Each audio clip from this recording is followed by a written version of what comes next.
So hello guys, welcome back to the new video of TechYoker. In this video, I will guide you with how you can fix no service on Samsung phone.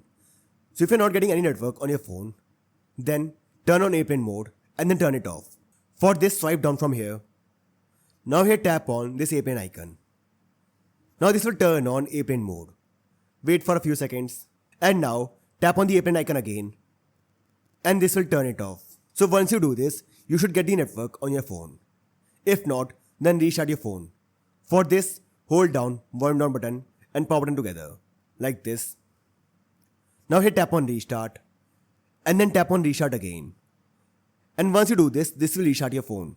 Now once your phone boots up, check if you get the network or not. If not, then take out the SIM on your phone and then reinsert it.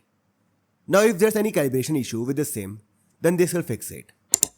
And once you do this, you will get the network on your phone. So this can fix no service issue on Samsung phone. So I hope you find this video useful. And if you do, then don't forget to like this video and subscribe channel.